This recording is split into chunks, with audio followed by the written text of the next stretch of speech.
commonly referred to as BTSA. AEI was the 30% BEE shareholder of BTSA, which satisfied BT's ICASA license requirements. Khalid Abdullah and Chantal Hendricks, both from AEI, also sat on the board of BTSA with me. I joined IO Technology Solutions on the 17th of November 2017.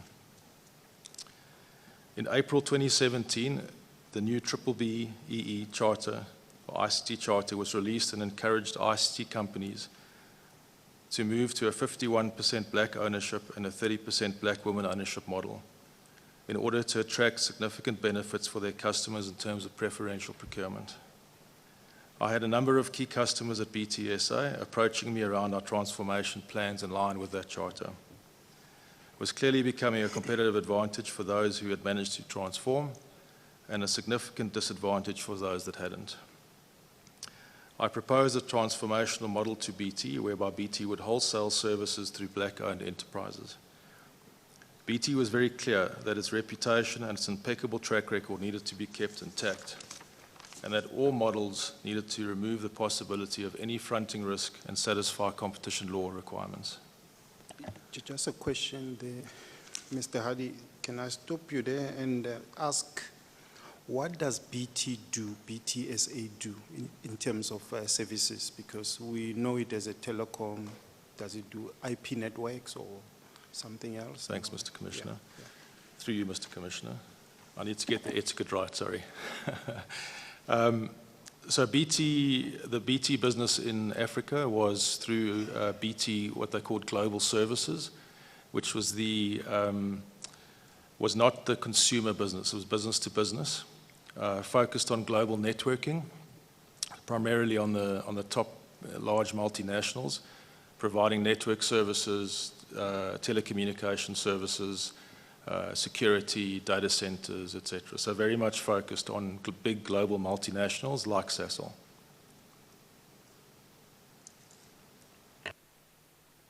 And then the second question is on paragraph 5. You say BT would give services to black-owned companies, wholesale services. What do you mean there?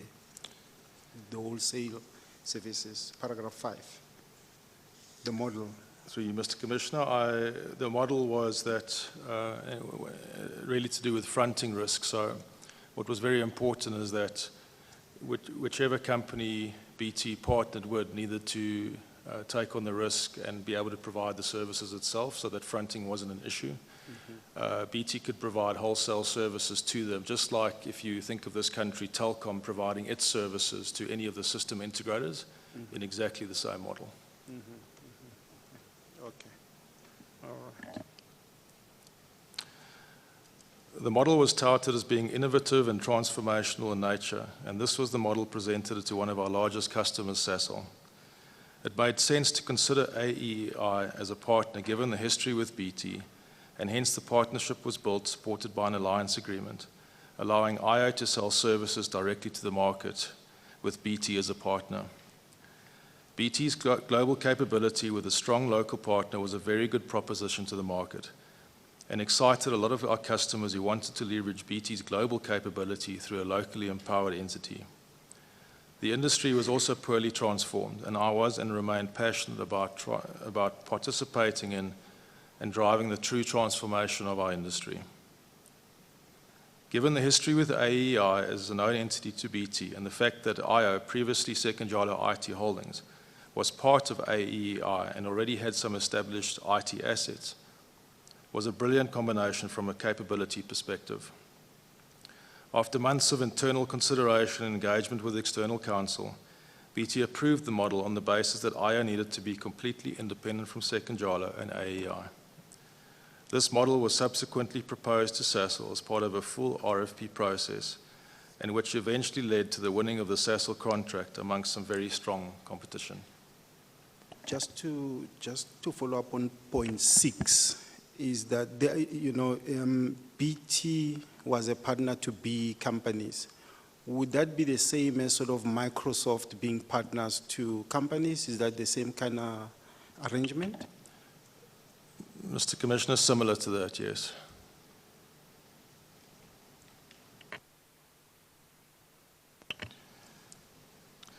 Dr. Iqbal Survey, through AEI, always had an intention to list their IT group, and this had been communicated to the market at various stages. Premier Fishing was AEI's first successful listing in January of 2017, of which the PIC was a shareholder. Dr. Survey saw this as an opportunity to fast-track the listing plans and to include BT in the story, which made sense at the time. A locally empowered ICT company with BT as a global partner was a powerful story and one which I thought would have a huge impact on the market. There had been no new entrant in the market since EOH and Adapt IT, and in my view, there was a massive gap for an empowered entity, and the customer landscape were tired of the same players in the market and receptive to new entrants. It was clear that in order to build a business to compete with the larger brands, in time a number of acquisitions would need to be made in order to build the right competency for the market. The ICT businesses in the AEI stable, besides HST and Puleng, were very light in capability, and BT had globally relevant capability but not very local, and we would need businesses to bolster the value proposition. It was clear IO needed to raise capital if it was to compete with the largest brands in the market and reach our ambition of building the biggest black-owned ICT company in the JSE, as was my desire.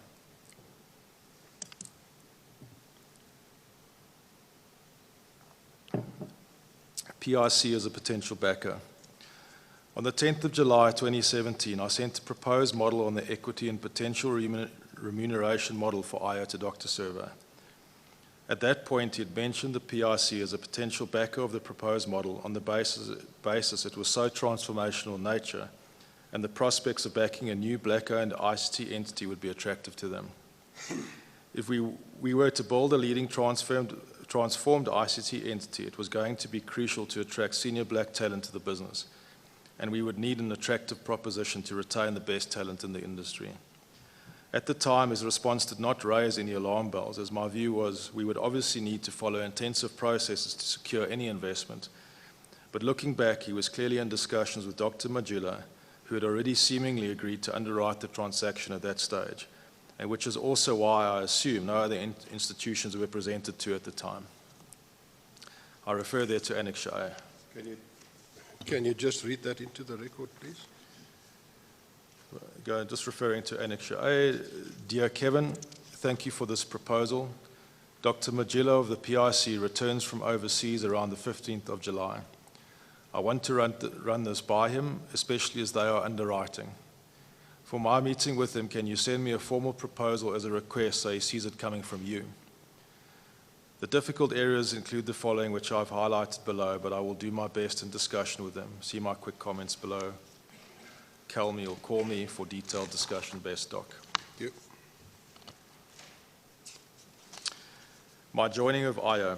In September 2017, Dr. Survey approached me formally to determine whether I would consider leading the business as CEO of IO. I approached my direct line manager at the time, Kevin Taylor, president of BT AMEA, to ascertain his thoughts. He was very supportive, indicating to me that BT would be more comfortable if they had someone they knew and trusted leading IO. I also had to make a big decision to leave BT, which offered significant career prospects for me and my family. What swung my decision was the opportunity to build the largest black-owned ICT business in the JSE, and to realize my dream of transforming the industry and giving back to my country. I also firmly believe it was the right thing for the BT business and for the future of the world-class team of people that are developed in the BT Africa business. Dr. Survey had agreed an equity model in the business, and we discussed a model whereby I would be able to attract leading black talent from the industry to the business and be able to retain that talent. This equity portion was never honored. Can you just explain that in more detail, please? Mr. Commissioner, through you, what was very important was if we were going to compete with the biggest players in the market, we needed to attract some senior black talent. There was an agreement about equity and approximately 10%, which partly would be for the leadership in the business, but mostly for going to secure young black talent that I knew I needed to secure out of existing businesses in the industry. I made the decision and jumped with both feet, enthusiastic about the prospects and what lay ahead. I had no contract in writing other than a promise from Dr. Server, who asked me to trust him. I had no reason to doubt him at that point, but obviously learned in time that this was a fatal error on my behalf. By the time I resigned, no contract existed between myself and IO as their CEO. My CFO and CIO also had no contracts at the time of our resignations, and which is noted in our letter to the board on the 7th of August, 2017, as well as in many board presentations where it was noted to the board as a risk. Cape Town meeting of the 14th of November, 2017. In my transition from BT to IO, I was asked together with Sipiwe Ndwele, who was to join IO, to attend a meeting in Cape Town on the 14th of November, 2017, to present to the PIC. We were concerned about the preparation time, but Khalid and Salim had emphasized to Sipiwe and I that this meeting was really just a technicality, and the funds were already committed, and therefore we shouldn't worry. Sorry to interrupt again. He testified, Mr. Ndwele, that you only learned of this meeting on the 14th of November 2017. That is correct. Although I think it may have been a few days earlier than that when we actually got the email for this meeting. When you say the funds were already committed, you mean the funds from PIC? Yes, Mr. Commissioner. The first part of that day was spent in the AEI boardroom compiling parts of the presentation that required market knowledge, and Sipiwe and I assisted. By that stage, all financials had been completed, including the valuation of 4.3 billion, which was at the high end of what Malik Sully had compiled as AEI Corporate Finance CEO at the time. We arrived at the Mount Nelson Hotel, where we were supposed to meet the PIC at 2 p.m. We had lunch and were told then that we had to quickly drive to the independent media offices in the foreshore, as that is where the meeting was to be held. When we arrived at the INL offices, Mr. Fidelis Madava was there, concluding a meeting with Dr. Iqbal Survey, Ambassador Harold Doley, who I didn't know at the time, but I subsequently learnt that was him, who was chairman of Sagamata Technologies Limited International Advisory Board, and the CFO of Independent Media, Mr. Tukutswa Hove. Sorry, can I ask you, how common was it, and obviously you were new to the area, so I mean subsequent that you would perhaps know, but how common would it be for the PIC to go to the entity wanting the funding? I would have thought that it would be more common for the entity wanting to be funded to come to PIC offices and go through the formal processes of the PIC. Especially as this is Cape Town, so you're going from Pretoria to Cape Town to go to the person that is wanting funding? Through you, Mr. Commissioner, I completely agree. It was very unusual. Present at that meeting with Fidelis and Madava were Khalid Abdullah, Malik Sully, Salim Young, Sipiwe Ndwele, and myself. I presented the concept of the model to Mr. Madava and was followed by Sipiwe and Malik. Sipiwe handled the acquisition methodology, and Malik the financial aspects, including the pricing of the transaction and the capital that was needed for the raise. Just a question. Just to go back to paragraph 14, you are talking about the valuation of IO is at the high end, and I've asked this question before. Can you please just give me some sense of your thinking about the valuation of IO and the valuation of BT?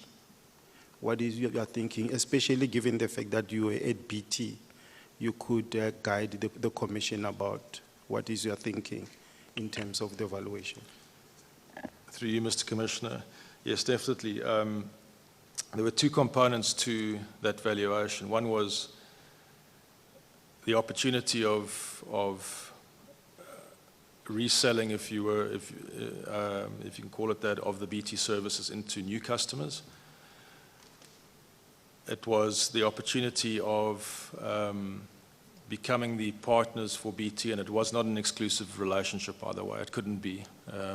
So BT had the opportunity to sell to other partners, but it was the opportunity of selling to existing customers of BT that would see the benefit of preferential procurement in terms of sourcing those services through IO as an empowered partner, but there was no guarantee that all those customers would come to IO. And then the third component was, and the valuation, if you look at the PLS, there were 10 acquisitions spoken about in the PLS. The reality is there were no numbers that were associated with that, and the reason for that is because no NDAs or any contracts existed between us and any of those discussions that we were having. What was very important in those acquisitions is that because I knew BT so well, I knew which companies, in my view, which would support BT's value proposition to the market. So BT was very globally focused, had amazing services that were relevant to big global multinationals, but domestically it meant we were only relevant as BT to maybe the top 10. And so my ambition was to leverage those services into the rest of the market through IO. Yes, but what kind of numbers can you say about the valuation of IO and BT SA? Through you, Mr. Commissioners. So BT's, in my opinion, the valuation of $1 billion for 30% was extreme. The 30% stake, I think, was in the tune of between 500 and 600 million, not $1 billion. So meaning it's about what, R1 billion for 100%, somewhere there, around there? I would say probably between 1.5 and 2 billion. 1.5 billion, sorry, sorry, Yes. yeah, 1.5 to 2 billion for 100% of BTSA. Correct. All right. And then IO, do you have any views there about the 14.8 billion rand valuation? To use, Mr. Commissioner, my only view is those are on future earnings, which we're not certain. The only real concrete part of the business that we knew was really Sasol at the time, that were already talking to us. The rest of it was forecast that could and could not happen. And if you go back to my earlier statement, which was that it was also not an exclusive relationship with IO because of competition law and everything we'd been through from a BT point of view to approve this transaction. It couldn't be exclusive to IO. So the fact that IO considered those as definitely being relevant in that forecast is a bit misleading. And thus you could put it to which range, the bottom part of the range or outside the bottom part of the range? Or do you have any figure in mind specifically? I'm not an expert in this space, but I would say towards the bottom part of that range. Thank you. Thanks.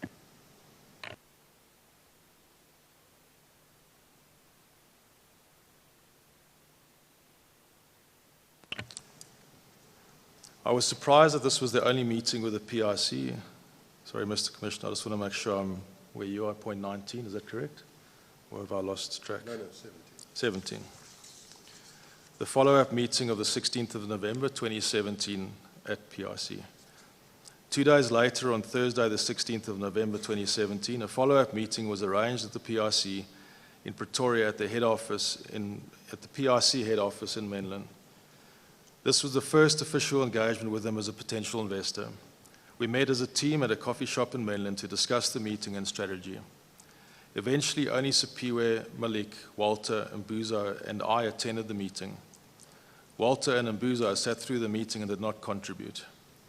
Khalid Abdullah and Nahid Khamildin, incumbent CFO for I at the time, did not attend the meeting due to what Khalid referred to as Gupta sensitivities. The PIC was represented by Victor Ciani, with his assistant, whose name I cannot recall.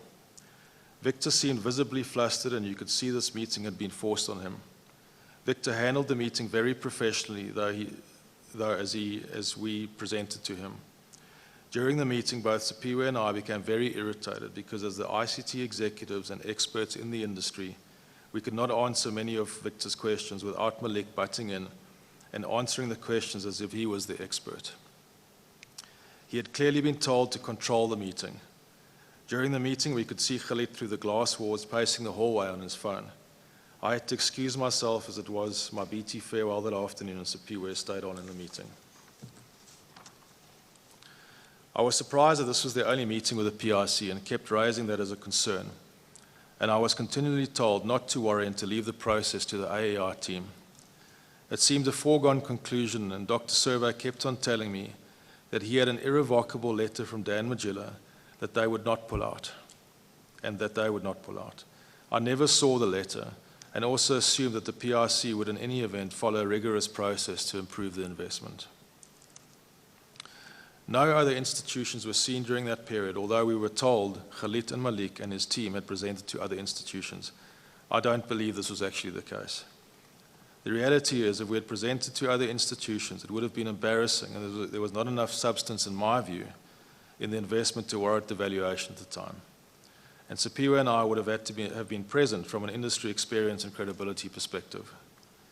It was clear that Malik and his team were working towards a valuation, and he had instructions to make the numbers work.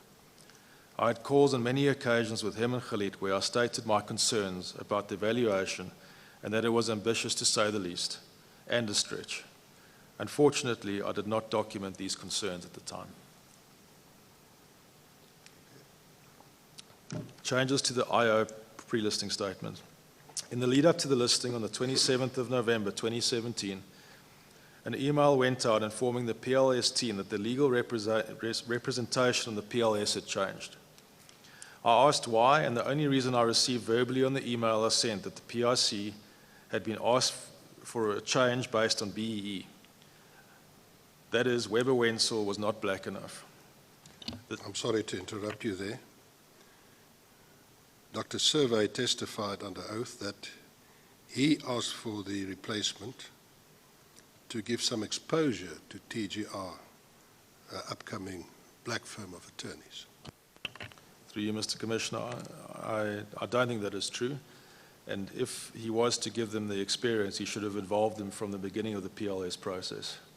The fact that they were only represented very late, a couple of weeks before the listing, you have to ask the question as to why that was the case. The change was made to appoint TGR attorneys, and the process continued from there. Subsequently, in early July, Sipiwe and I were told by Adam Ishmael that Weber Wenzel's ethics committee had in fact instructed him to withdraw from the listing as a result of concerns raised by the committee, and that he had to deliver the message to Dr. Servo personally. Weber Wenzel, however, continued on all other fronts, representing Second Jalo, AER, and IO. I refer to that in Annexure B as well, and just in terms of my question I asked around the attorneys. On the same date, the 27th of November 2017, AER released a SENS announcement with regards to the BE deal they intended to do.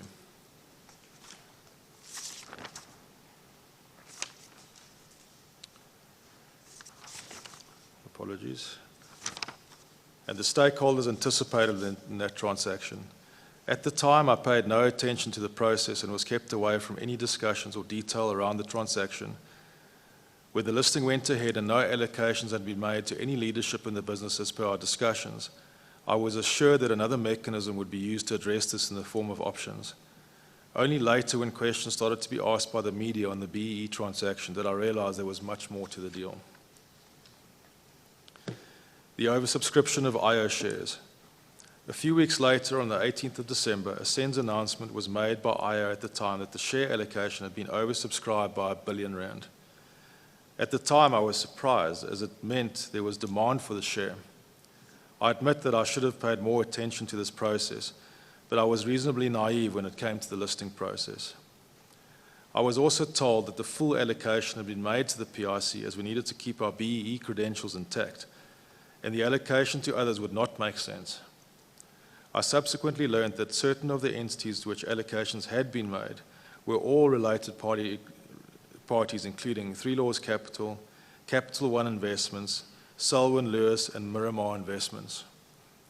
These related parties never intended to take up their subscriptions, and in my view had been used to create the impression that there was market demand.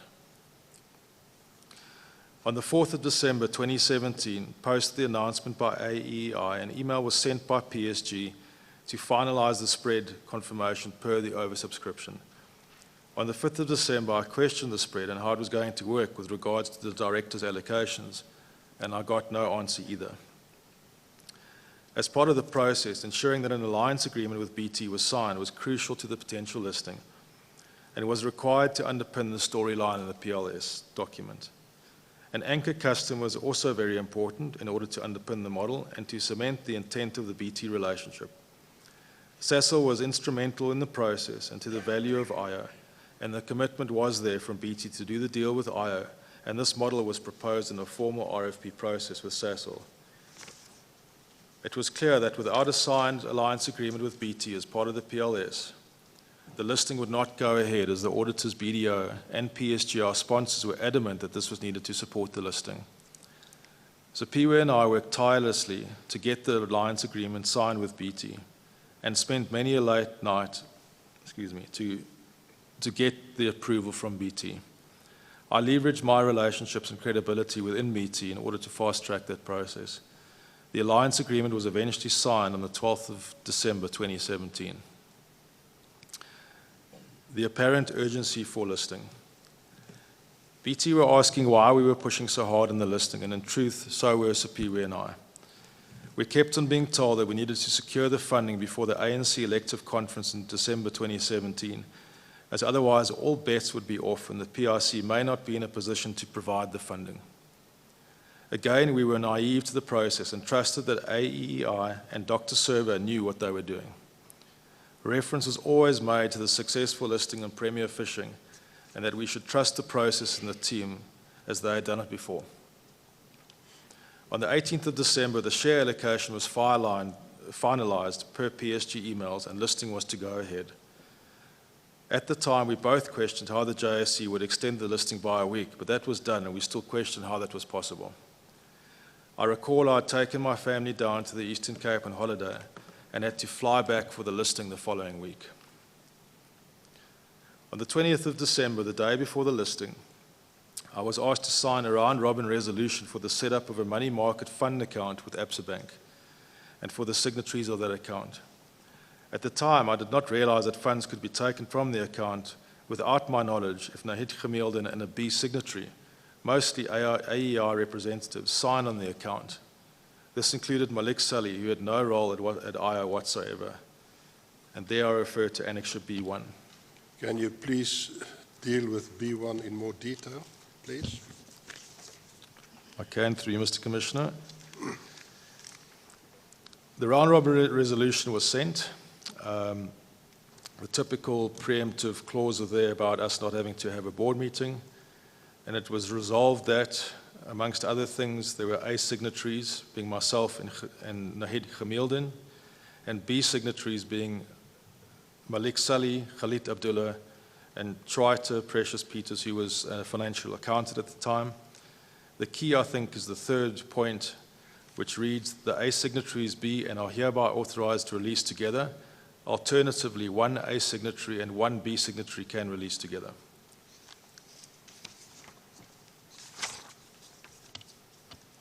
What does that mean? So through you, Mr. Commissioner, it essentially means that Nahid and a B signatory could sign off funds from the account without my knowledge. Exactly.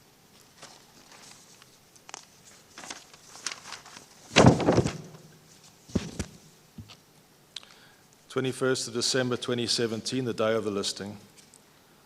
On the day of the listing, the 21st of December 2017, there was a last-minute scramble between Khalid Malik and David Tozy from PSG as the PIC had a last-minute issue with delivering on the funds. The payment was split into two tranches, the second of which was confirmed the day after on December the 22nd. The listing seemed surreal, and I recall on the day being overwhelmed by the occasion, but very proud of what we had managed to achieve.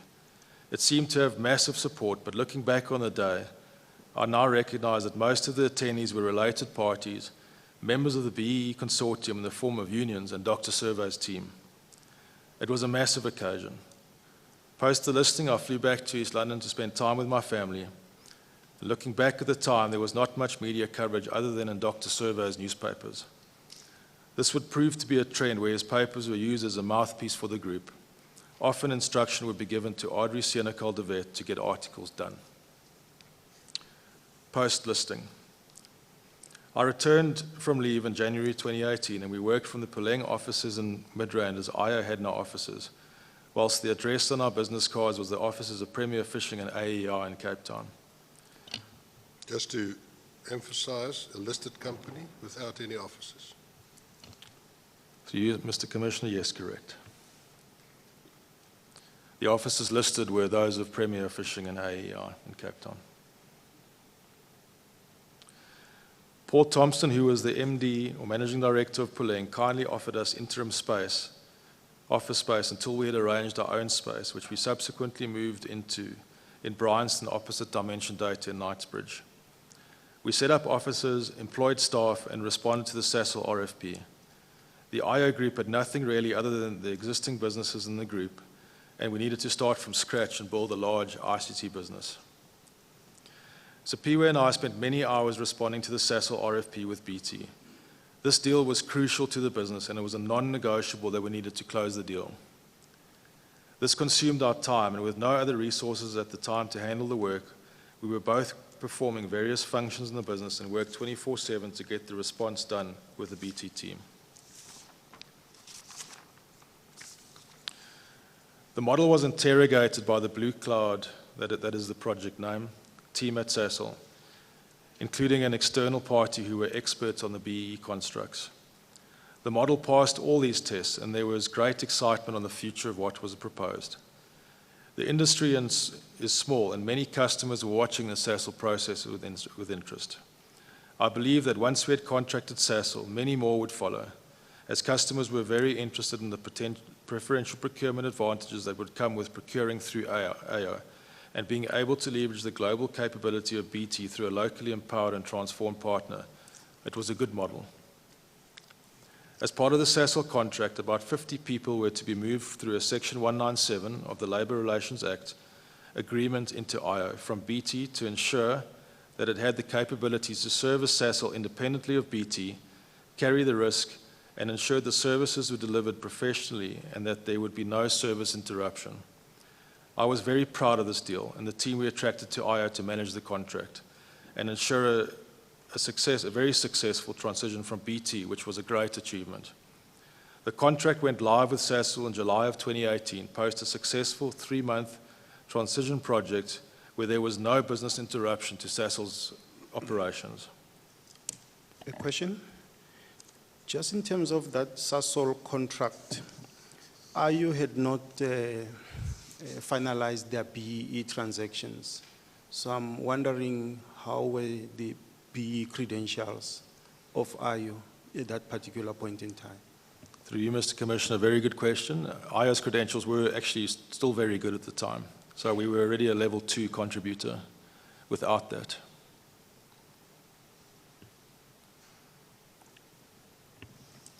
Dr. Servo's group control. Dr. Servo committed on many occasions to me that he would not interfere with the business, and he was only an indirect shareholder and investor. But this could not have been further from the truth and what actually transpired as my tenure continued. It became clear that no group company was out of his control. He was consulted on all big decisions in the group, and Salim Young and Khalid Abdullah did nothing without his approval. We were required to get Dr. Servo's advice or guidance on most decisions. This was reinforced when I was asked to sign the Schedule of Authority by Nahid Khamildin, IO CFO, which had been sent and signed by Khalid Abdullah. It was clear that I would not be able to make any decisions without getting approval from Khalid as the group CEO. I had to get approval from him on basic issues like flights, accommodation, hiring of staff, etc., all basic operational decisions. I signed the document and resolved to secure independence from the group. The Schedule of Authority was later amended and I was asked to sign the change at the time, which I did, and I refer to that in Annexure C. If I recall correctly, one of the conditions of BT was that there should be complete independence of AO from the group. Through you, Mr. Commissioner, that's completely accurate and is also further confirmed by the Companies Act, which requires that. Just to follow up there, if you look at this schedule, was Mr. Khalid Abdullah on the board of AYO? Yes, he was, Mr. Commissioner. Did he have the powers? I mean, did he have the powers, or, I mean, this was not in keeping with the Companies Act, as you said? Through you, Mr. Commissioner, this is very unusual for a listed company to be asking, I was the CEO of this company, of a listed company, and asking permission for flights and basic operational issues. It's very untoward, in my opinion. From someone who wasn't part of the executive management? Correct, Mr. Commissioner. He was a non-executive director on the board.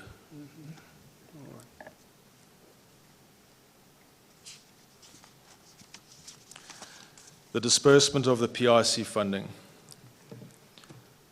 On the 2nd, I'd just like to make a correction, if you don't mind, Mr. Commissioner. It's the 2nd of March, 2018. The first real attack on the PIC investment funds was made. I was on leave with my family in the Drakensberg and received a call from Khalid Abdullah to say that we needed to urgently approve a loan of 400 million to Three Laws Capital. I was also called by Nahid Khamildin to inform me of the request.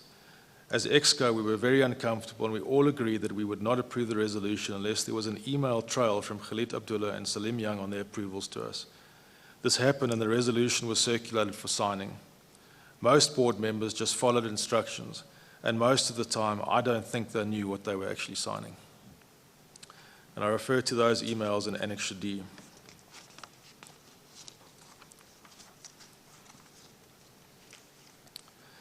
There was no independence on the board and instructions were just followed. Hence all the round-robin resolutions emanating from the office of AEI. All the company secretarial functions for the group were run by Ms. Cherie Hendricks, who sat on most of the boards, and the company secretaries were provided by AEI. Through this, they could control the businesses. This was the first time that we had pushed back slightly, but in the end signed on the basis that a loan agreement would be signed and there was a commitment to pay the money back with interest by the end of August 2018, our financial year end. What I did not realize at the time was that money could be transferred from the AYO bank account without my authority, and the money had been transferred before the resolution had actually been fully signed by the board. Cherie Hendricks, who was on the AEI board and the AYO board, was a signatory on the accounts at the time. The loan agreement with Three Laws Capital was only signed post our departure from AYO and was noted as one of the issues in the letter to the board on the 7th of August 2018. Later on in the year, when we were trying to recover the money, Arthur Johnson, who was the CIO of Three Laws Capital, was very uncomfortable with the loan as per the emails, and I refer to that in Annex E.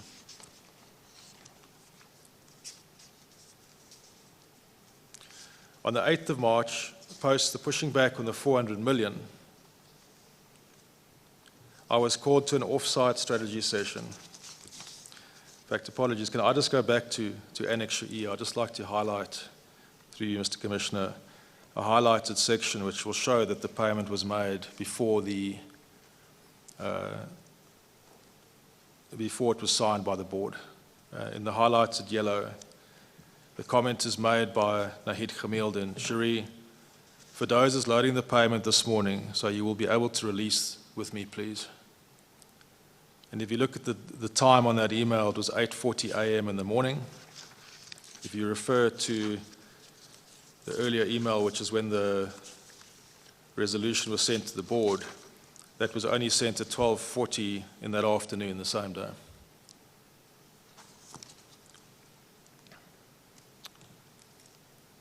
On the 8th of March, post the pushing back on the 400 million resolution, I was called to an off-site strategy session, meeting in Cape Town, by Salim Young and Khalid Abdullah, where I was essentially told that this was a family business and that I was seen as part of the family, and that I needed to understand that Dr. Servo made all the decisions, or was at least consulted on all the decisions and determined the strategy of the group. I refer to that in Annexure F, where there's an agenda for the meeting.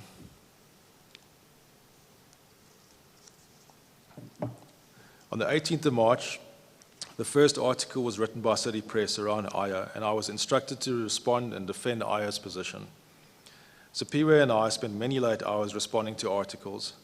I was convinced then that the media were being unfair and that we needed to defend the position of IO. Dr. Servo was always very convincing with an explanation for everything. Relationship with BT. The business was heading towards its first reporting period at the end of March 2018, and there were concerns that we had not closed the Sasol deal yet and that we needed to announce something positive to the market to justify the investment the PIC had made. On the 28th of March, a board resolution was signed around the BT deal, that is the sale of the BTSA at 30% stake to IO. Dr. Servo wanted to announce this as a positive move to the market, and the agreement between IO and AEI was signed. BT was starting to get nervous about the media coverage, and they had not given their consent to the deal, which was an absolute requirement. This resolution was passed without any board meeting through round robin, which became the norm. And there I refer to Annex G, which is just the email when this was sent on the 28th of March. I raised my concerns at the time and noticed that this would upset BT and that we needed to get their consent before we announced the deal to the market. I attempted on many occasions to convince Khalid, Salim, and Dr. Servo that this was not the right thing to do and that it would literally destroy my relationship with BT, who had trusted me given my history with them. I was ignored, and the deal was announced in the press and on SENS on the 5th of April 2018 without BT's consent. As I anticipated, BT was furious and responded with legal letters to the group. This is exactly what I'd warned about and is what transpired. Our relationship with BT had become very tenuous and all trust had been lost. It must be noted that both Dr. Servo and Khalid Abdullah were still on the board of BTSA during this process, a conflict in terms of their fiduciary duties to BT in my view. IO is under-delivering. I'd also noted that the pricing of the deal was inflated and recognized that it would not be good for us to announce this as our first deal to the market at a very inflated PE ratio to a related party. The allegations around this just being a mechanism for Dr. Servo to get access to the money were in the press, and I was concerned about the optics of the deal in the market and to our customers. We had also spoken of 10 acquisitions in the PLS that we were pursuing, none of which had been concluded. My concerns were ignored. The Sasol contract was also signed on the 30th of March 2018. This was the only significant contract which I had won since the listing in December. Unfortunately, due to all the media noise, Sasol were getting nervous about the contract to the extent that we were sent a note by Sasol, putting the contract on hold until further notice. Sipiwe and I were called into various meetings to address Sasol's concerns, and numerous emails were written and commitments made to Sasol. Sasol would not allow IO to announce the deal until all their concerns had been addressed. On the 11th of April, the Sagarmatha listing failed. After numerous press articles and the JSC raising certain issues. Dr. Servo's publications, independent media newspapers, carried huge spreads on Sagarmatha and what it was, etc. Dr. Servo often boasted that the IO listing paled into insignificance when compared to the Sagarmatha listing, and that it was a good thing because the media would turn their focus to that listing and leave IO alone. What happened post this is that all the media attention turned to IO, resulting in numerous articles being written by Amabongani and other media outlets. IO was in a closed period at this time. Sipiwe and I started to interrogate the share registers. One of the accusations was that Dr. Servo was indeed a direct shareholder. The market responded well to the SENS announcement IO sent out at the time dealing with the press allocations, drafted primarily by Sipiwe and I. Sorry, what information did you glean from the examination of the share register as to who were the other shareholders? Through you, Mr. Commissioner, we had found that Dr. Servo, through a very small portion, was a direct shareholder, but obviously that he was a big indirect shareholder. So, factually speaking, it was correct, but it was a tiny, tiny portion which had been there through legacy investments. And other shareholders? Other shareholders were, so that was the first time, through you, Mr. Commissioner, apologies, that we started to unpack the BEE deal and who were the shareholders in that deal. It was the first time we had a view on that, as I'd requested the share register. The shareholders were 49% AEI, which was required by the JSE because they could not be more than that due to it potentially being a pyramid scheme. That was part of the ruling in the listing. 29% by PIC, 10% for the BEE consortium, and I think about 12% was the remainder of the shareholders.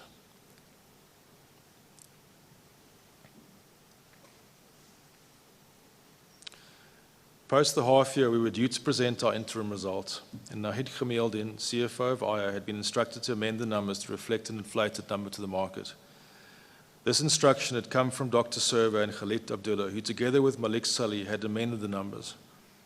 WhatsApp messages prove at the time that she was summoned to Khalid's house to make the changes with Khalid and Malik, and she was not happy with the changes, but said she was comfortable that we could make up the shortfall in the second half of some of the acquisitions. And in Annex A, I refer to that WhatsApp conversation. At the time, Nahid's father had unfortunately also passed away, and Malik Salih ran with the finances and the reporting of the numbers. I was very uncomfortable with this at the time, but we were informed that the instruction had come from above on what needed to be presented, and given the media noise, we could not deliver an average set of results. Successful deal with Sasol. On the 20th. Sorry, on that, I want to stay with that, adjusting the figures, because looking at the annexure, it doesn't indicate what was and what is, unless I'm missing something. If you could show us what was actually adjusted.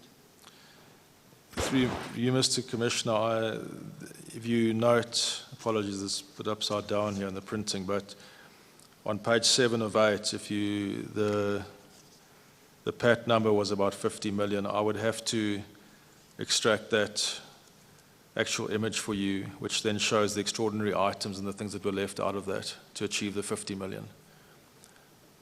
The first view that I had was in the region of 20 million, which then moved to 50 million.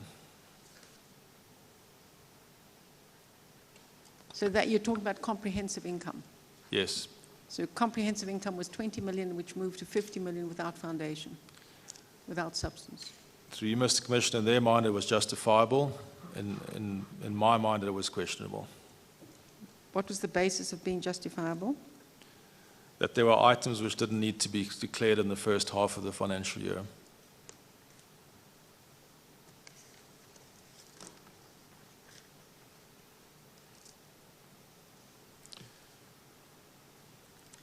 Successful deal with Sasol.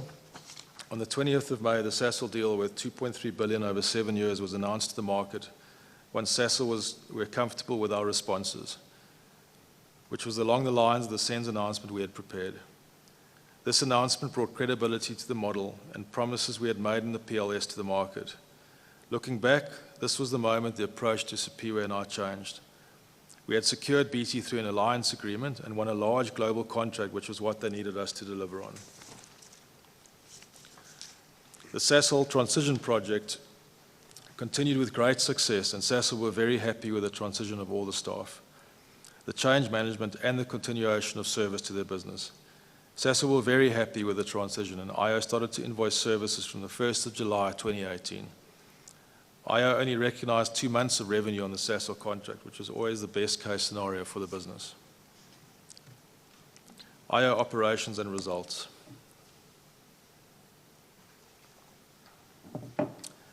In the IO year-end results presented through AEI in November 2018, the market was misled on this by Khalid Abdullah, the CEO of AEI. To my knowledge, no annual results presentation was given by IO to the market either. Mr. Abdullah, the CEO of AEI and a minority shareholder of IO, spoke on behalf of IO. This presentation is actually available on YouTube, titled AEI Financial Year-End Results for the year ending 31st of August 2018, and is posted on the 16th of November 2018. Given the commitments in the PLS, it was vital that we announce some acquisitions to the market before year-end. and we were running out of time. So PIWA and I had set up in excess of 4 billion turnover acquisitions with around a 900 million of PAT, profit after tax, to the business. This was in fact presented at the half-year results of AEI, where I was asked to talk about IO in front of analysts in Cape Town on the 22nd of May 2018. Although the PLS was a stretch, PIWA and I firmly believe we could get very close to the forecast in 2019. Numerous engagements with various acquisition targets happened. We were instructed to work with Malik Sully and his team at AEI to construct the deals and to leverage off the experience, which proved to be very frustrating and hamstrung our process. Acquisition targets were getting more and more frustrated with our lack of progress and the professionalism of the AEI corporate finance team. It was embarrassing at times. On the 1st of June 2018... Sorry, just clarity. The question, our lack of progress and the professionalism of the AEI team, do you mean lack of professionalism? Through you, Mr. Commissioner, yes.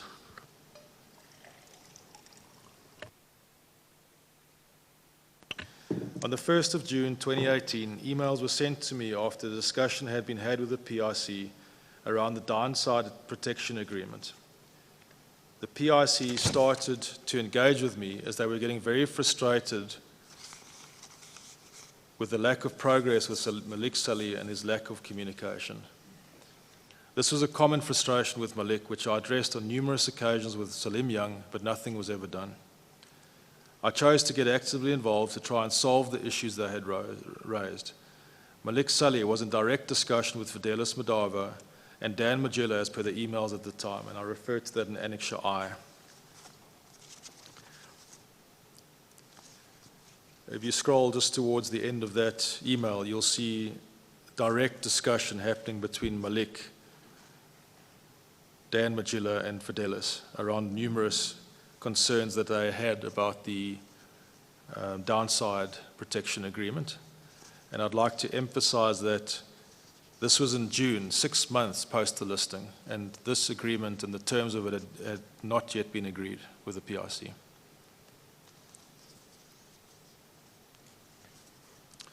On the 5th of June 2018, a young black-owned consortium named ALS had approached the PIWA and I around the Sizwe deal. The first meeting happened at the end of March 2018, just prior to the signing of the Sasol contract. And post a positive meeting with the ALS team, I drafted a note to Khalid Abdullah on the merits of the deal with them to IO. Khalid responded, essentially suggesting that we leave the deal to IO to manage.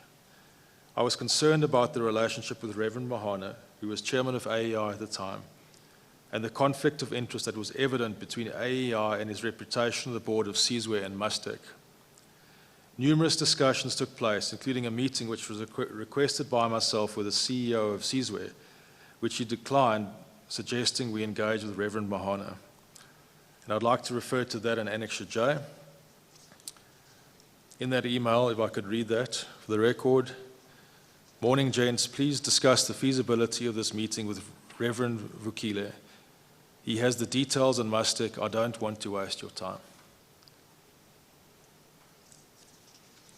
By mid-June, no executive employment contracts were in place, and this was noted as a massive risk to the business and every board pack I had prepared. I was incensed that my contract had not been finalized and the terms agreed to, and my direct reports. PIWA and the head were in a similar position.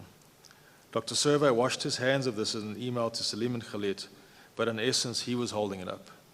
At that point, I doubted a contract would ever be signed, and I refer to Annexure K there.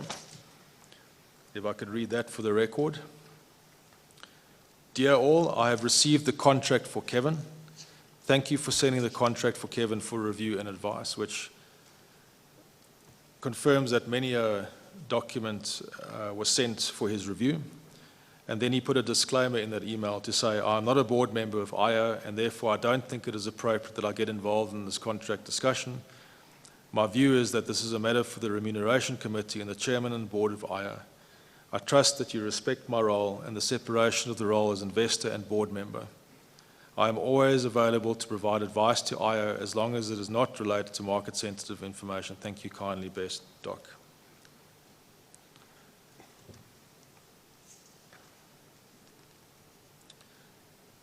On the 11th of June, I was sent an article that had been drafted about an interview with Dr. Magilla on various issues, but including how important that BT deal was to the PIC. I was not happy and phoned Dr. Servo that evening to highlight my disgust and unhappiness with the article, asking that all reference to BT be removed.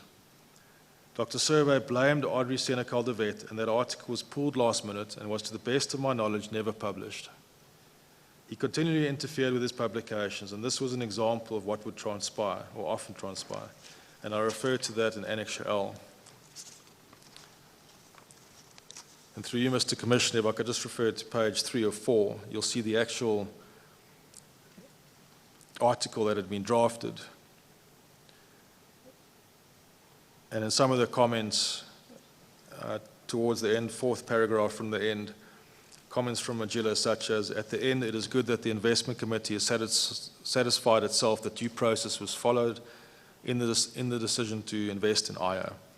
It's unfortunate that a picture is painted that I have the power to wake up in the morning and solely make investment decisions. The comment which I had an issue with was in the last paragraph.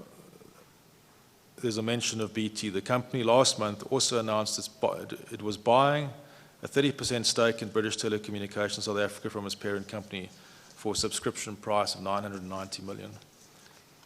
And if you follow the email trail, you can see me requesting that the reference to BT be removed, and the response from Audrey Senekal de Wet later that evening was, I'm pulling the article, let's talk tomorrow, severe pressure here, and that was referring to Dr. Servo's involvement.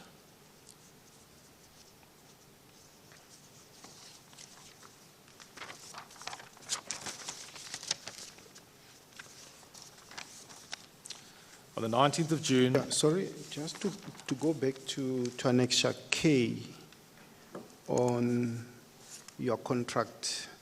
What does this mean? I mean, did Dr. Seve indicate that he doesn't want to participate in the company affairs, IO's company affairs? What's the meaning of this? through you, Mr. Commissioner, that was his disclaimer in the email, yes. But the opposite was in fact true, because my contract had not moved because it was waiting for his approval.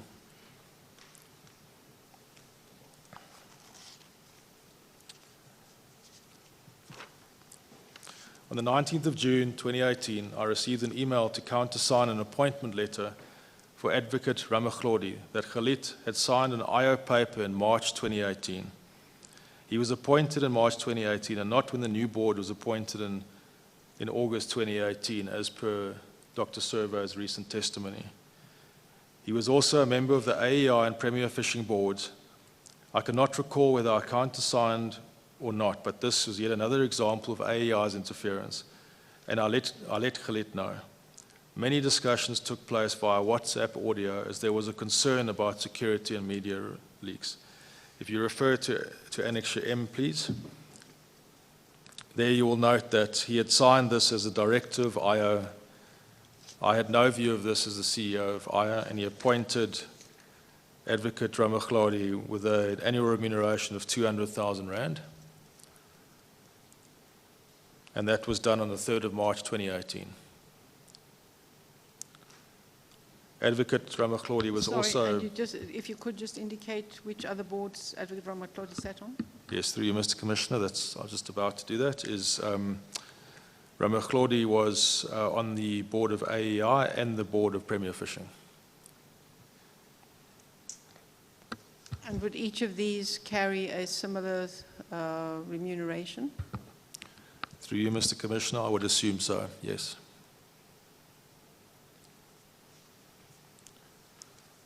June 2018 meeting with the PIC. On the 19th of June 2018, a meeting was held at the PIC with Victor Siani and Lebogang Molobatsi in order to address concerns the PIC board had raised. Superior was very ill on the day, and I handled the meeting on my own with Malik Salih, Khalid Abdullah, and Salim Young dialing into the meeting. The meeting went well, and we had positive feedback from Lebogang Molobatsi on the engagement. A number of issues were raised, in particular the downside agreement. The BE deal construct was also queried. There were no answers coming back from AEI, and eventually the questioning from the PIC stopped. I believe as clearly some phone calls had been made higher up to pull people into line. The PIC, as far as I know, still do not have clarity around the BE consortium constructed before the listing. On the 21st of June, a meeting summary was sent to Lebogang, and he responded wanting more clarity, and this was never forthcoming from AEI, and that's in Annexure N.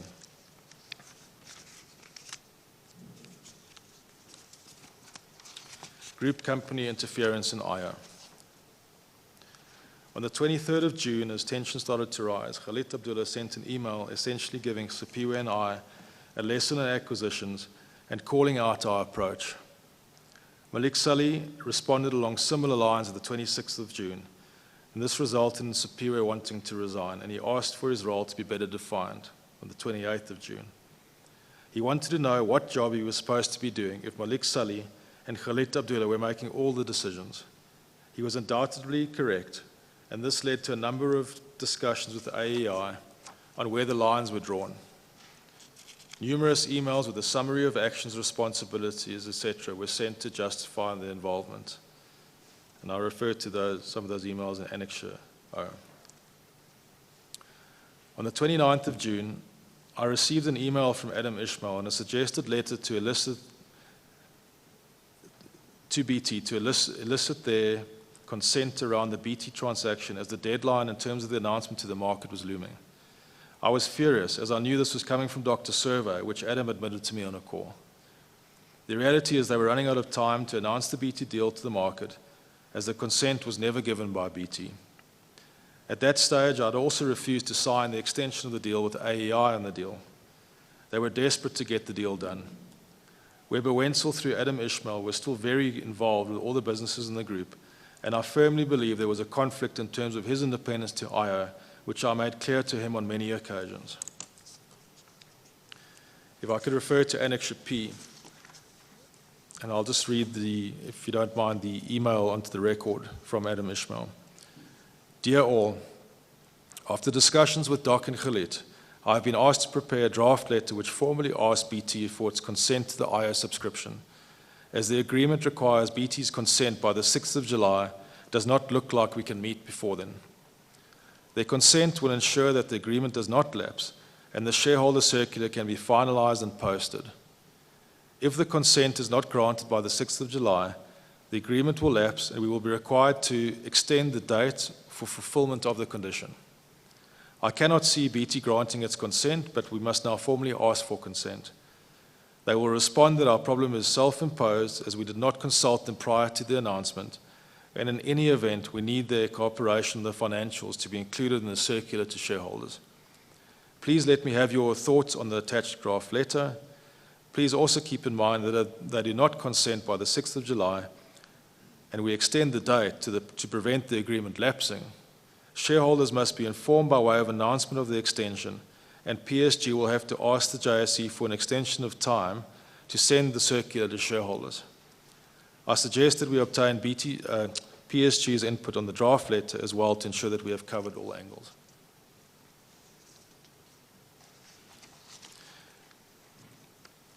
In early July, in a phone call from Dr. Server, it was suggested that consideration should be given to consolidating some of the ICT skills in the group, and he thought it would be a good idea to move the independent ICT staff into IO. I asked how many people that would involve, and I was told in the region of 6 people. I said I would look into it and have a discussion with Mohammed, who at that stage was the manager of these people in INL. Dr. Survey would often call me with ideas in the evening, and this was not a good idea given all the media attention we were receiving to take on independent media staff. On the 2nd of August, I received a WhatsApp message from Nahid to say that she had a call with Tukutswa Hove and his HR lady to arrange the transfer of 20 staff members into the IO payroll. I replied that under no circumstances would we do that. And that is an Annexure Q, which is the WhatsApp message that Nahid had sent to me, and she had received this from Tukutswa. Tukutswa Hove and Howard Plaikes, who is now the current CEO of IO, then set up a meeting to come and see me to discuss this in Johannesburg. Mr. Hove tried to convince me that this would be a good idea, and when he could see I was not budging, he asked if we could excuse the rest of the meeting attendees as he needed to discuss something with me. I said I was happy to, but that Superior would stay with me. Mr. Hove then proceeded to suggest that the reason we should do this was that we were part of the family, and the reason IO existed was because of independent media, and that we should support the move of staff. He also suggested that there was trouble coming for independent media, and that they urgently needed to move the strategic assets of independent to different Sekindjala entities. We assumed at the time he was referring to creditors calling on the assets. I refused to budge on the issue and instructed Naheed not to progress with the request. Subsequently, I was informed that the 20 staff were moved into the IO payroll post our departure. Sorry, just on your assumption that at the time he was referring to creditors calling on the assets, what is your thinking now? Was that actually the assumption was correct, or were there other reasons? Through you, Mr. Commissioner, there was lots of media noise at that time about independent media running into financial difficulty and the PIC calling on its loan, hence our view. And the 20 staff that were supposed to be transferred, were they IT people or what? I mean, why were you against that, that move? Through you, Mr. Commissioner, I don't have the knowledge that there were 20 staff. I can tell you that that was more staff than I had on my entire payroll at IO at the time. And the initial discussion with Dr. Survey was around 6 staff. So my assumption was that the 20 staff was far more than IT staff. On the 9th of July 2018, I received a phone call from Dr. Survey around the Vunani deal. It was a brief phone call followed by an email laying out the deal. His call to me was obviously just a courtesy, as he'd already discussed the deal at length with Khalid Abdullah. The legal agreements had in fact already been drafted by Weber Wenzel in the background on behalf of IO, and the initial indication was that it was a preference share in favor of Sekindjala. This was clearly a massive conflict, and we knew that Vunani had been sponsors for Sagamartha. They were being imposed on IO from a due diligence perspective for all acquisitions as well as a potential deal, which was what my colleague Sipiwe referred to earlier. The deal was ultimately to bail out Vunani from a loan with Investec. And we humoured the request, meeting with Vunani, but were of the unequivocal view that we would not support the deal. Refer to that in Annex R. On the 10th of July, Malik eventually sent a summary of the explanation for the PIC around the BE consortium. It was a very weak attempt, and I asked for further clarity, which was not forthcoming. That clarification never transpired, and that I referred to in Annex S, which was the summary to the PIC. Attempts to move funds from IO. I just wanted to check something. If you could just summarize that Vunani transaction, just in summary, what it was about. Through you, Mr. Commissioner. Annex what? Annex R. Annex R. Yeah, because you went pretty fast today. You were going too fast today. Apologies, Mr. Commissioner. The deal essentially was to bail out Vunani from a loan agreement with Investec. This discussion had clearly started with Sekindjala Investment Holdings. If you go back to the changes on some of the legal contracts, all that happened was that Sekindjala Investment Holdings had been replaced by IO in those agreements. So I can only assume that the first discussions that happened were directly with Sekindjala, and when they did not have the means to fulfill the transaction, he suggested that the transaction happened through IO. Okay. All right. Part of that deal was also a drawdown facility for a fund, which was supposed to be for building fintech businesses or acquiring fintech businesses. And in fact, if you refer to the media releases at the time, there was no reference at all to IO buying a stake. There was only a reference to the joint fund that was going to be created at the time.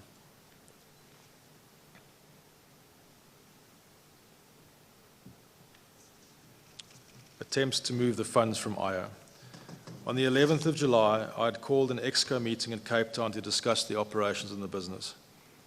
At that stage, there were only 3 of us on the executive committee. While we were in the meeting, we received an email from the company secretary asking the board to sign a round-robin resolution giving authority to Nahid Khamildeen as the single signatory to move money out of IO in 1.5 billion increments with a minimum of 400 million.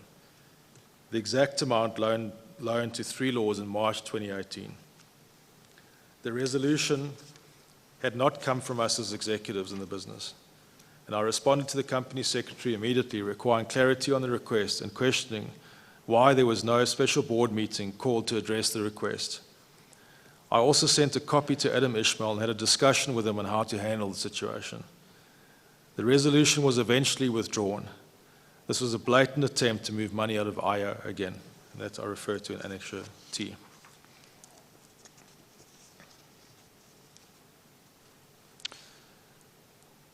It was in this meeting on the 11th of July that Nahid Khamildeen informed Superior and I that money had been moved in December 2017. Just, Mr. Commissioner, I think that could have been November 2017, from Premier Fishing in order to fund the BEE consortium shares at R1.50. She was unhappy at the time as the transfer from Premier Fishing had that as a description in the IO bank account. She told us that Salim Young, Khalid Abdullah, Malik Salih, and Dr. Survey were aware of this, and obviously the CEO of Premier Fishing, Samir Saban, who we assume authorized the transfer. Continued interference with IO operations. On the 27th of July, further emails were received from the PIC, again requesting clarity on the BEE deal and calling out governance concerns with Salim Young. Salim met with the PIC and handled these meetings, and I requested to attend. However, Salim said he would handle the PIC. If you refer to Annex U, the email, Mr. Commissioner, just to put that on the record, from Lebogang Malabatsi reads, "Good day, everybody. Please provide the further detail of the BEE deal, namely, the parties in the consortium, including names of beneficiary entities and shareholding, details of the valuation that equated to the R1.50 per share offer price to them, a reconciliation of the R1.50 and the IPO offer price. Please show how the value of IO increased during this period. 4, date on which the BEE transaction became effective, and please note that we are required to report back to our board investment committee, and this matter is urgent." On the 31st of July, after a very heated board meeting with Peleng, I drafted a response to Khalid addressing his conduct and calling him out on his behavioral and continual interference across the board. The situation was becoming untenable. In Annex V, perhaps I could just read my response to Khalid's instruction to, at the time, Adam Ishmael. Khalid, it's really unfortunate that I need to respond in this fashion. Peleng's response is not surprising and is exactly what we anticipated and suggested when we spoke post the meeting on Thursday. We have unfortunately destroyed what was left of the relationship based on your behavior at the recent board meeting. Peleng have in fact requested that post the meeting that they will only speak through their lawyers from this point forward and don't want to engage with AEI at all. The approach for this process has been nothing short of unprofessional and misleading, and we now have zero trust between the organizations, which leaves IO in a very difficult situation. Peleng is the only contributing growing asset in the business, and this move does not support why we asked for the put option to be brought forward in the first place, which has been discussed on many occasions, including at board level. The approach reflected in the letter has fundamentally changed without any consultation with the IO executive management team. No call option was discussed, and there's absolutely no commercial or legal reason why Peleng would ever agree to that. This was a unilateral decision without any IO input or agreement, and this approach is illogical, arrogant, and clearly had an intended outcome, and there is no other way of putting it. The conflict you refer to below between the potential minority shareholder executive directors, for clarity, is between AEI and Peleng, and we have been left to clean up the pieces. The reality is now we have no other option but to leave the status quo, as my real concern is Puleng will walk away post this deal anyway, with the way in which this has all been done, and they don't want to be associated with the group if this is how we conduct ourselves. The AEI-IO relationship is in a similar place, and we're clearly on a different page to AEI.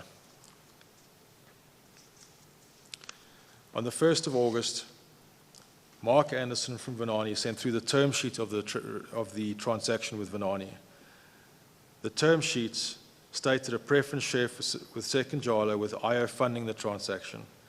Adam Ishmael again played a key part and had been working on the contracts for Dr. Servo in the background before it was discussed with me as CEO of IO. This also never followed any process in terms of a presentation to the investment committee.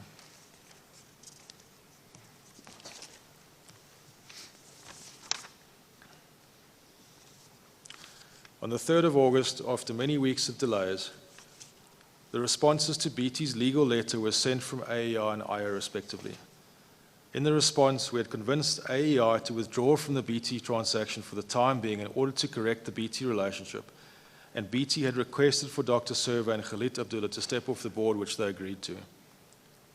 We understand that Dr. Servo eventually stepped down off the board, but that Khalid Abdullah is still on the board of BTSA. AEI never informed the market of this commitment to BT, and they continued to push the deal, which was reflected in the recording of the 7th of August, where Dr. Servo tried to convince me to lie to the PIC. And I refer to that in Annexure X, which is the letter, and particularly to item 6.6, which, if I can read for the record. Having said the foregoing, the agreement between AEI, IO, Kilomax, and Kilomax has lapsed due to the consent of BT and BTSA not being obtained with the time prescribed in such agreement. AEI has decided not to reinstate the agreement, and the agreement has lapsed and is no longer of any further force or effect. Accordingly, AEI will remain the 100% shareholder of Kilomax, and Kilomax will remain the 100% shareholder of Kilomix.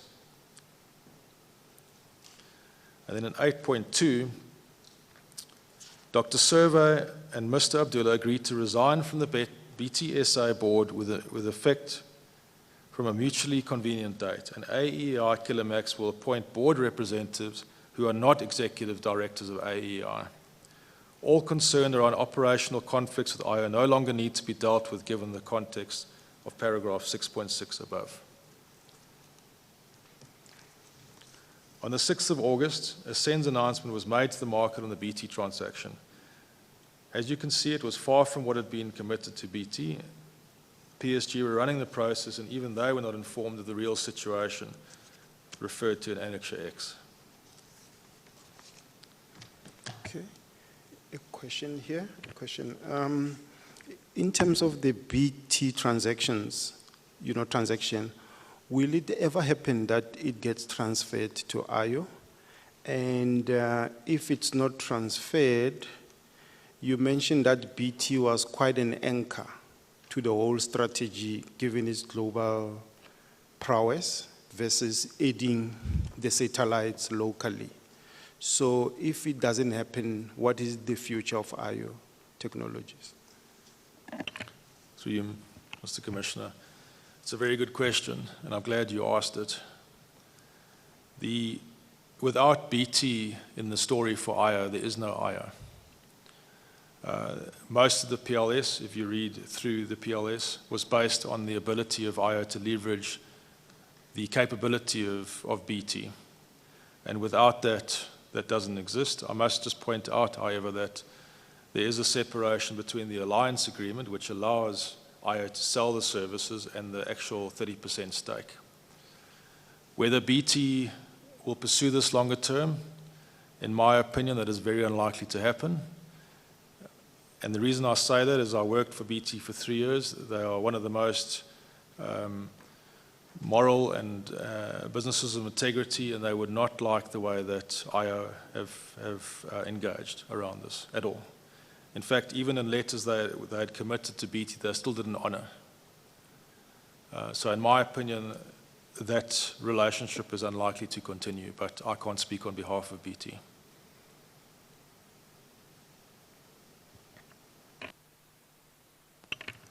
our letter to the board and meeting recordings.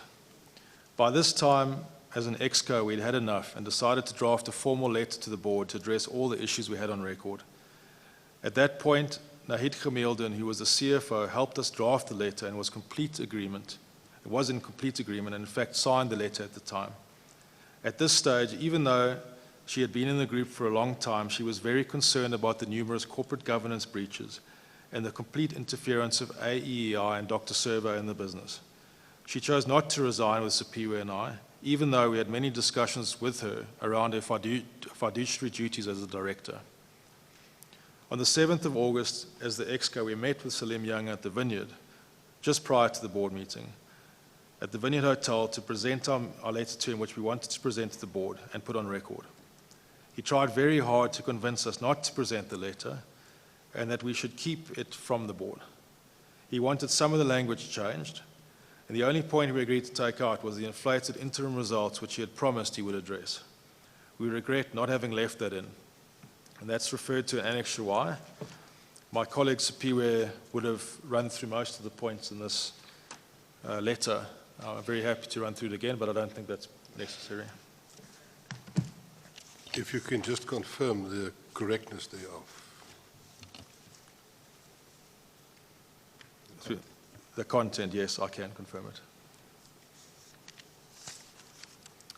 A recording of the board meeting has been transcribed where the letter was presented by Salim to a very shocked board. Nobody said anything, and there was almost utter disbelief that we would have the audacity to present what we did. As usual, the board listened, but not much was said. Nahid had cautioned us that she believed the boardroom at Premier Fishing, where the board meetings were held, was bugged, and we should be careful of what we said. That seemed to be true, as it was after the board meeting when we were having a debrief with Salim and Khalid that Dr. Servo walked in. He had clearly been listening in, and I refer to the board recording. Dr. Servo's impromptu visit, which he had apparently left Jack Ma for, according to what he told me, then transpired. Nahid Gemielden actually recorded the session, as we had already been recording the debrief when he walked in. The recording is transcribed. He proceeded to tell us how he had frantic calls from Dan Magilla, Fidelis Majava, and the chairman of the board of PIC about the SENS announcement, which had been made by IO on the BT transaction. He tried to force me to call the PIC and lie to them about the BT transaction and tell them that the deal was still on, which it clearly wasn't per the letters which were sent to BT. He was adamant, but I refused. A conference phone was brought into the room. Malik Sully had also then joined, in order to call Fidelis Madava to explain. Khalid eventually called Fidelis on his cell phone. However, he never answered the call, which was odd given the apparent unhappiness from the PIC and the urgency of this issue. Looking back, we believe the whole situation had been orchestrated and that the PIC had never actually called Servo. I eventually agreed to send an email to the PIC, but not along the lines of committing the BT deal. That email is referenced in Annex AA. The meeting continued, and this part was not recorded, unfortunately, and we were given a lecturing by Dr. Servo and essentially threatened that he could remove any of us and had no issue with that. If I refer to Annex AA, Mr. Commissioner, if I could just read through the letter that I wrote, because I have heard the testimony and the allegations that I stopped the BT deal with Victor Siani, which couldn't be further from the truth. Let me read what I wrote to the PIC under, and you'll see me copying Malik, Khalid, and Salim, and this was with them breathing over my shoulder in that meeting, by the way. Hi, Fidelis and Victor. Apologies, we tried calling you both post our meeting this afternoon. Sorry, if I could just, for a minute, just refer to the, just before that, we'd received an email from Victor saying, hi, Kevin Malik. I tried to phone you. Please could you provide reasons why the Kilomax subscription agreement has lapsed? And what is the likelihood that agreement will be reinstated by when? So this email reinforces that Victor wasn't trying to stop the BT deal. He in fact wanted it to go ahead. My response, if I can continue, firstly, we must apologize for not engaging with you prior to the announcement that went out relating to the lapsed BT agreement between AEI and IO. I'd like to clarify a few points in this regard. The agreement has lapsed post the initial 60 days, but we are in discussions with AEI and BT with regard to the reinstatement thereof. Unfortunately, the toxic environment created by the media over the last few months has led to concerns from BT, IO, and AEI around the selling of the shares, which we are addressing with them. This lapsed agreement is not to be confused with and has no influence on the alliance agreement which underpins the BT relationship and the services that IO deliver to Sasol in particular. For now, the parties have agreed to revisit the sale of shares agreement at the appropriate time, and the IO-BT alliance is in full effect, and we have in fact just completed a very successful transition project, including the take-on of BT staff to IO, and all services at Sasol are currently being delivered by IO. We hope this clarifies further, and we'll keep you updated on our progress.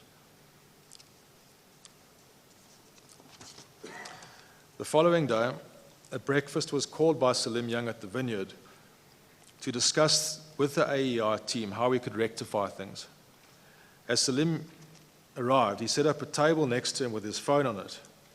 We believe again that Dr. Servo was listening in, as halfway through our discussion, Salim's phone rang and it was Dr. Servo. The call had clearly dropped and he had called back. Salim looked very embarrassed. Again, this meeting was recorded. AEI had made numerous commitments, including to back off the Sizwe transaction and to ensure we were involved in the deal. On the 10th of August, I was at home and received a phone call from Khalid Abdullah to inform me that AEI had signed the Sizwe deal. I was furious, as only a few days earlier, Khalid had committed to backing off from the deal as AEI and to leave it to IO. This is exactly what we had called out in our letter to the board. The deal had been signed by the seller on IO paper, which was highly irregular. Our legal counsel had not even seen the letter or the offer. I was asked to sign the offer that day, which I refused to do. Numerous emails are on record around my responses. They were desperate to announce an acquisition before the financial year end. And there I could refer to Annexure BB, and in that annexure is the offer letter which had been sent to me, signed by Hannu van Dijk and another director on the 9th of August. And you'll see some of the amendments in this agreement on IO paper. We had never seen this agreement, nor had this gone through any investment process in the business, and it had all been facilitated with AEI and Reverend Vukile.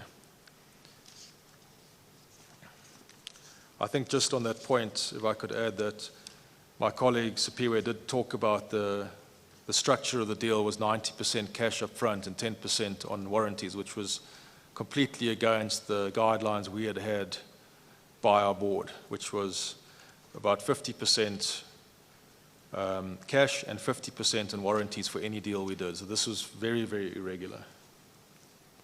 Just to double check, is that you were the CEO, but there was a transaction done that you didn't approve or talk about? Through you, Mr. Commissioner, correct. Was that provided for in the schedule of delegations, the delegations that they could do a transaction without looking at you, without talking to you? Mr. Commissioner, as far as I know, not, because there was investment committees and things that needed to have reviewed. Yes, yes. Also, I did not put it in the annexures, but I've been asked to sign a changed schedule of authority, which looked very different to the one I first signed. But if you look at this, if you think about the logic of this is the seller signing the offer before I, as the buyer, had signed the offer. And my legal counsel, nor my chief investment officer had reviewed this, nor my CFO at the time. On the 13th of August, I drafted an email to Salim Young expressing my dissatisfaction with what had transpired with Sizwe, and noted that I wanted to discuss my departure from the business. I was at the end of my tether, and this was the last straw for me. Salim called me and tried everything to convince me to stay on as CEO. And they are referred to Annexure CC, and I would like to read that email. Good afternoon, Salim. I didn't make you aware of this on Friday, as I didn't want to interrupt your long weekend with your family.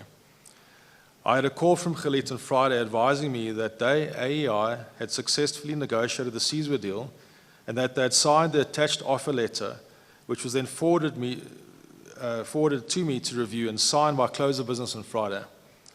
I've also received a WhatsApp message from Khalid today inquiring how far we are with the signing of the offer letter.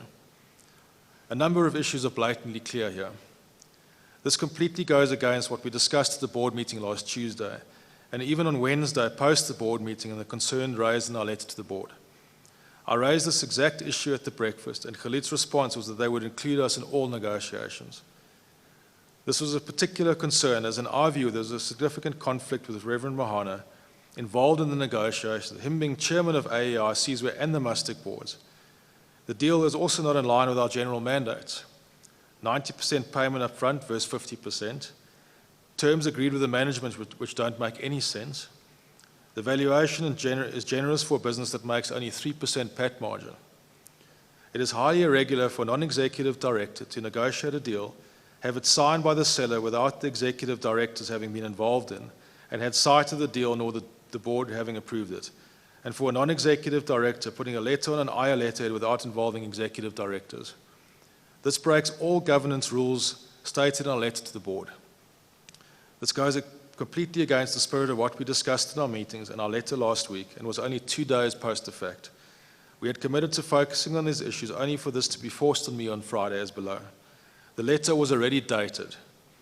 It is clear that AEI are not taking any of our concerns seriously and have no intention of rectifying the matters raised by the ExCo at the meeting on the 7th of August 2018. This is really unfortunate, and we are unable to continue to execute our duties as directors and executive management of IO, and would like to discuss our proposed way forward. This issue is extremely urgent and we'd like to discuss with you as soon as possible. Let us know when you're available to fly to Johannesburg this week to meet and discuss next steps. Dr. Survey's attempted bribe. He clearly discussed this email with Dr. Survey, as the following day on the 14th of August, I received a WhatsApp message from Dr. Survey saying that he wanted to discuss some innovative and lateral thinking with me. The message read as follows: Hi Kevin, I'm coming up on Thursday for a BT board meeting. This past week must have been difficult on a personal and family level for you. Never easy with unfair and relentless media coverage. Let's make time to have a one-on-one on Thursday, before or after the BT meeting. I think it is important that you and I discuss the way forward. I feel responsible for you joining IO and want to make sure that it remains enjoyable and achieve what we set out to do. But if not, I would completely understand your position, I assume. I have enormous respect for you as a person and executive and believe that a meeting with just you and me is critical at that stage. I have an innovative idea, which is very lateral thinking, which I would want to bounce off you when we meet. I think you may like it. Let me or Maud know what works best, Doc. I met with him on the 16th of August at the then Tinswala restaurant at the Waterfall Equestrian Estate for lunch prior to his BT board meeting.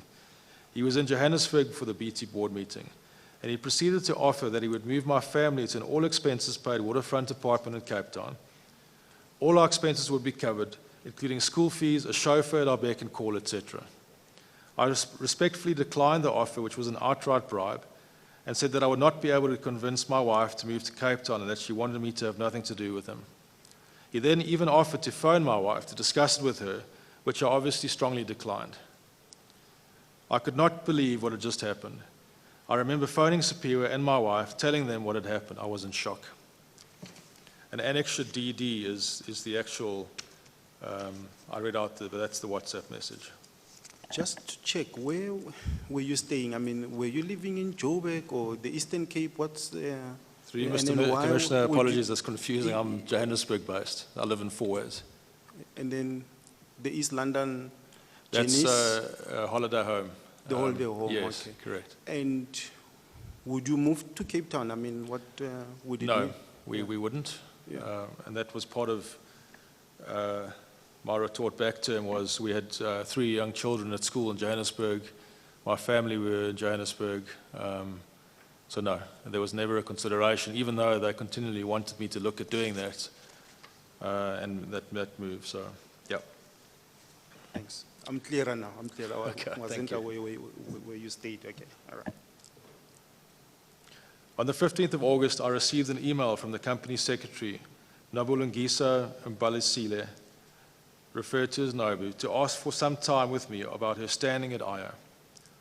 This was on the back of requesting the minutes of the meeting from the 7th of August, a week later. Nobu proceeded to tell me that Salim Young was trying to manipulate the board minutes of the meeting and that she was very uncomfortable with the situation. I asked that she trust me and advised her on how to approach the situation, which included sending an email to the chairman noting her concerns. The extent of the manipulation was alarming. And clearly Salim and AEI, Khalid and Shari had tried to control what would be portrayed in the actual minutes from the meeting on the 7th of August, including trying to exclude crucial parts of our concerns. Salim responded but had been caught red-handed. At this point, Sapiwa and I had sought legal advice. Nahid was also aware of this. To the best of my knowledge, Nobu was later forced to resign from AEI. I refer to that in Annexure EE. And if I could read her email.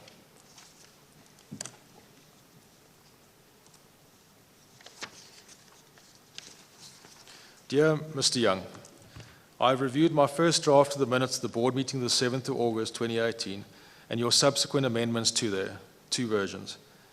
It is apparent that your changes have substantially altered the accuracy of the minutes, and the minutes are no longer a true reflection of what was discussed or resolved during the meeting. Which one are you reading now? This is E1, which is page 1 of 2. Apologies, it's a bit confusing. So if you just follow from Annexure EE and you look at E1, it's noted as E1.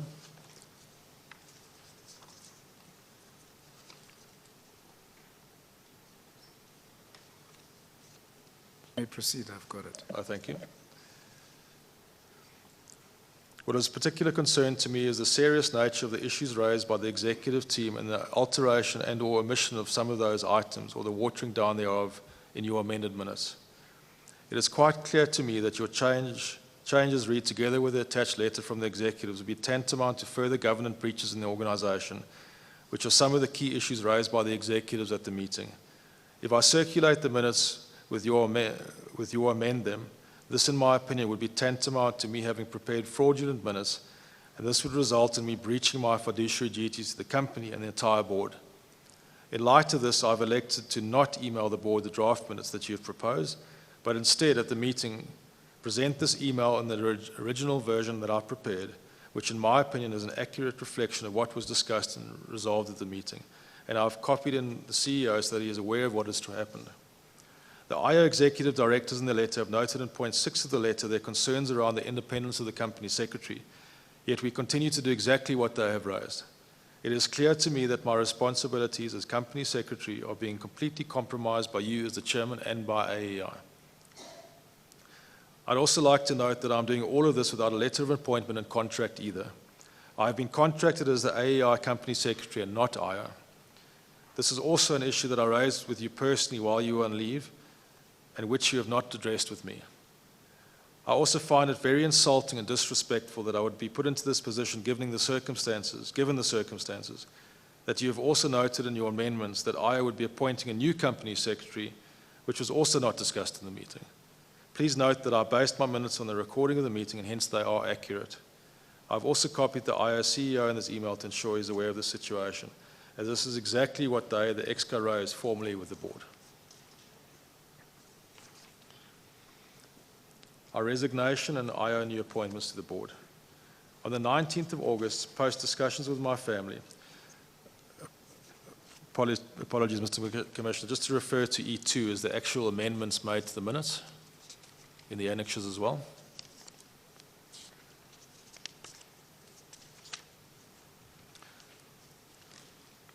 On the 19th of August, post discussions with my family, I sent a note to Salim Young announcing my departure from the business.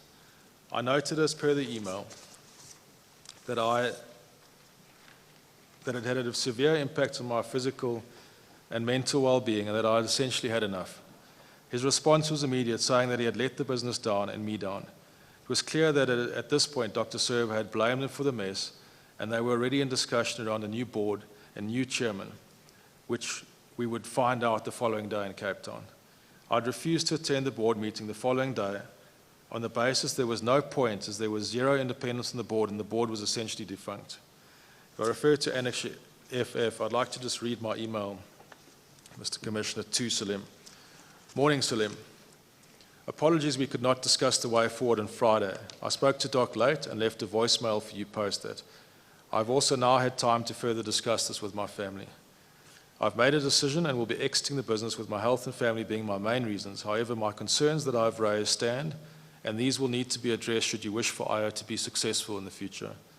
I've literally put my life in the pursuit of this dream, and it's really unfortunate that it's come to this. However, I'm convinced it's the right decision for all concerned. In light of this, I'm letting you know that I will not be attending the board meeting on Monday, as I feel, considering my decision, it won't be good for my frame of mind or health, nor do I feel the corporate structures are there to support the correct decision-making with regards to the best interests of the company in any event, particularly regarding the recent email from the company secretary. I'm also alarmed that given the seriousness of the situation, none of the board members have asked for a copy of the letter from the EXCO, which was presented on the 7th of August. As per my previous note to you on Monday, I would like to now formally engage in a managed separation to avoid major damage to the company, if at all possible at this sensitive time. His response to that: Dear Kevin, I'm extremely sad and disappointed that it's come to this point. Sorry, it's just ahead of that email that I've just read out. I know how much you have invested in pursuit of this dream, and I feel absolutely gutted by your decision.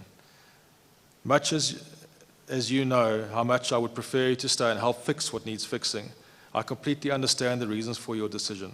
I have only the highest regard and respect for you both professionally as well as personally. Frankly, you may not know this, but one of the main reasons that I agreed to up the invitation to serve on the board of IO and to take on the chairmanship role was because I was promised that you would be joining and heading the company. As chairman of the board, I have clearly failed you and the company. Kevin, I think you know that I take the concerns you have raised extremely seriously. I've already started to address these concerns, which I'm desperately hoping that you would walk the journey with me. However, you can be absolutely assured that I will ensure all of these concerns are adequately addressed. I will ensure that the EXCO letter is attached to the minutes. As you know, in order to achieve a 51% plus independent board as a start, with the nominations from the PIC, we will be appointing 3 independent external directors on Monday. In addition, at least one of the present non-executive directors will step off the board, and that was a reference to Mr. Khalid Abdullah.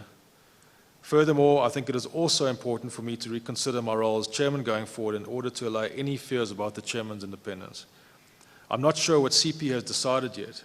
I'm hoping he will stay to realize his dream and objective to achieve the strategic plan you presented and was approved by the board. In a more conducive environment, I'm sure as CEO he will be of great value to CIO. I'm not sure what you have in mind, Kevin, but I'm very open to discuss any suggestions you may have regarding a managed separation. And in this regard, given the sensitive time, I'm grateful you have the best interests of the company still in mind.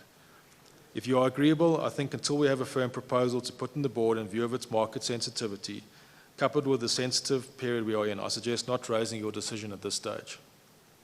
Apologies about your voicemail. I was completely unaware thereof. I'm away with the family for the weekend, but happy to take your call if you wish to call.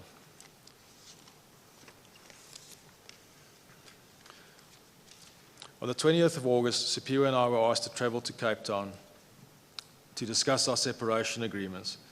We arrived in the silo precinct where we had been asked to meet Dr. Survey separately.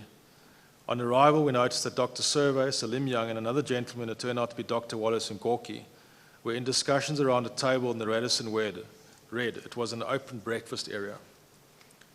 We proceeded to the Sea coffee shop across the road where we could see them and proceeded to wait to be called.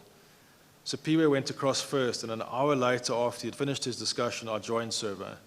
We agreed a severance package and that he would like for us to handle this in a cordial fashion. He committed to having term sheets to us by the following Tuesday. We were then asked to wait for Salim Young to get back from a meeting so that we could meet with them all together to summarize the way forward. Later, Salim again joined Dr. Survey at the Radisson Red in the same area. We were watching from the Sea restaurant. It was a very heated discussion where it was clear that Salim was very unhappy with the situation, and which would have later turned out to being asked to step down as chairman by Dr. Survey. Both Salim and Dr. Servo eventually joined us for lunch. In the meantime, 3 of the independent board members arrived, all of whom worked for independent media. I asked what they were doing there, and they said that they were asked to come through as they were due to get their marching orders from the board. They'd been asked to resign, which was noted as much in the SENS announcement that followed. The lunch meeting continued, where again the severance packages were discussed, and Superior was asked to resign together with the above directors. Superior refused and said he would seek legal opinion, which was sent back to Salim later that day, and I refer to that in Annexure GG.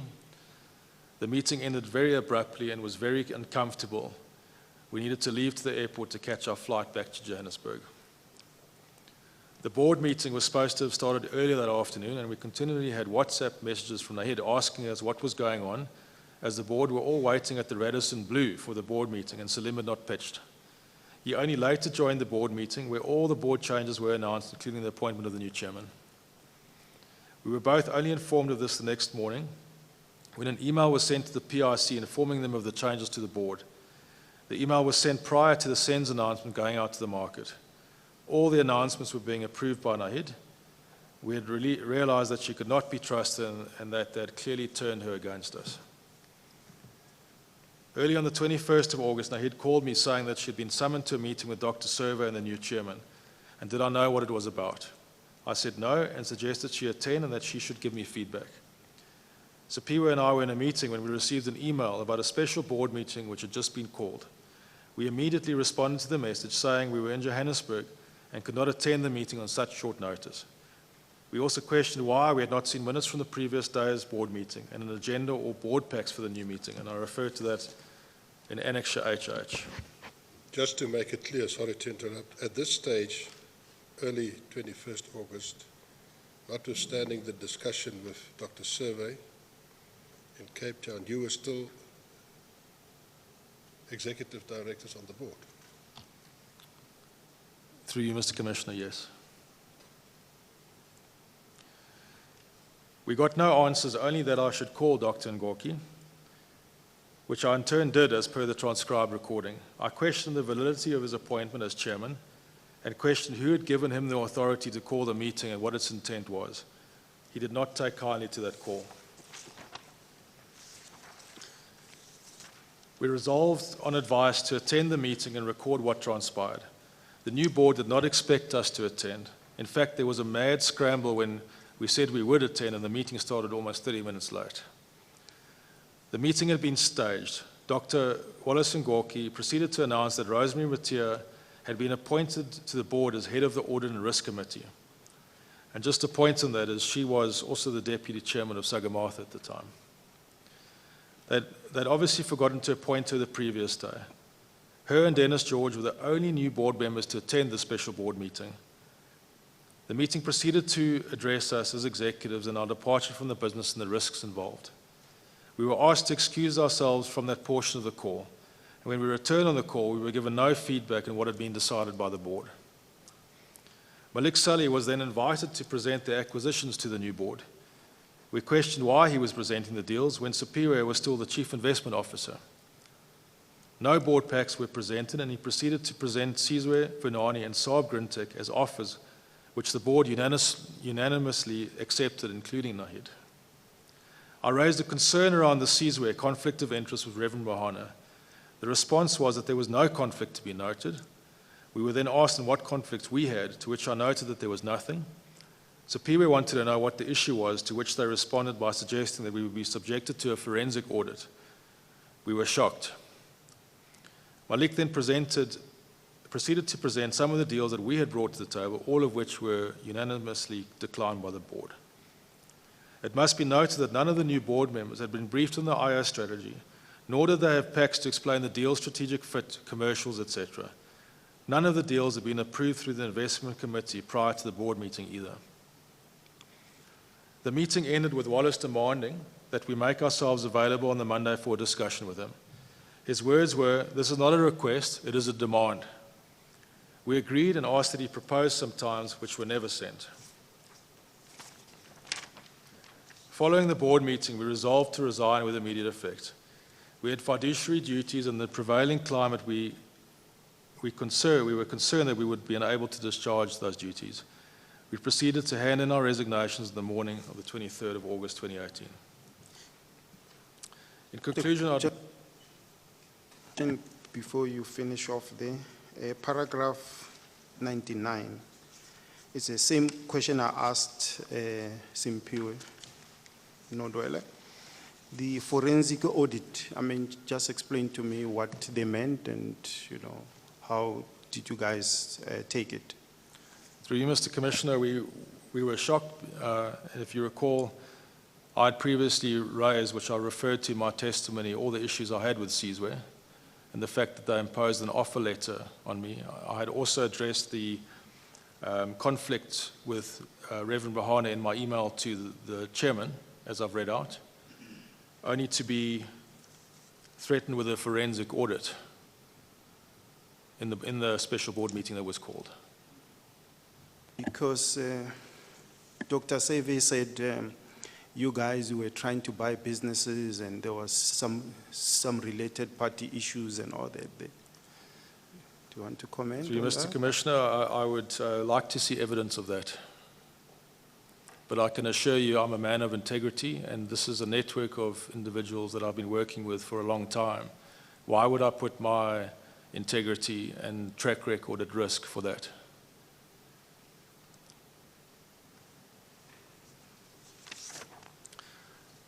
I'd like to wrap up my statement with the following. Sorry.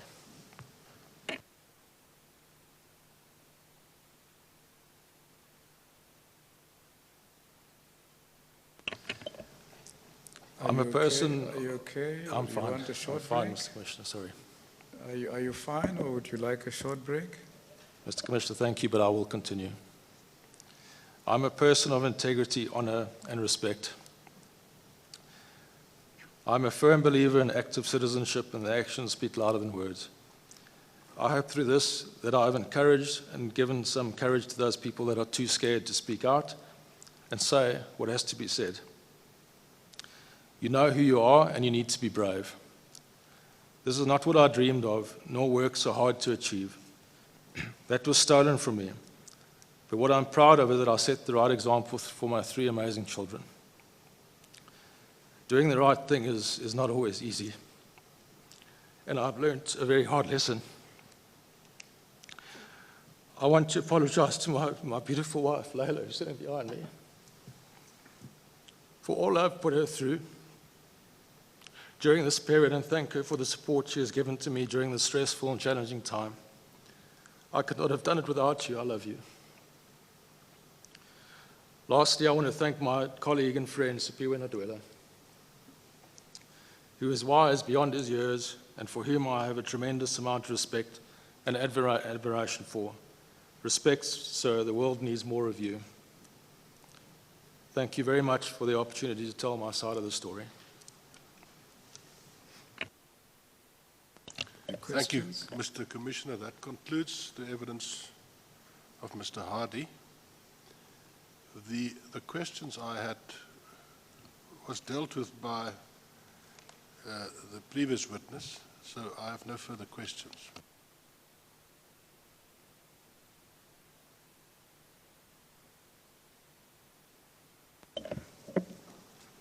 Thank you, Mr. Hardy. I wish to express our appreciation as the commissioners towards you and Sipiwe, I've forgotten what his surname is now, Nodwele, Mr. Nodwele, for the time that you have spent in putting together your statements first and giving us, you know, all the detail, because both your statements are quite detailed. Giving us that kind of detail, you must have spent a lot of time in that. We appreciate it, and as you say, at the conclusion of your statement, hopefully those people who were scared to come forward, who can give us more information, should please do so. And I'm sure you have given, both of you have given the courage. You have shown courage yourselves, and I'm sure the others will be encouraged to do so as well. Thank you so much, and good luck for the future. Thank you, Mr. Commissioner. It's been an honor. Thank you. Thank you, Mr. Commissioner. It's been a long day. I have estimated that we'll take up the whole day. I was wrong, but I have 2 more witnesses that's available tomorrow, and I would request that we adjourn till 10 o'clock tomorrow. Thank you. We'll then adjourn until 10 o'clock tomorrow morning.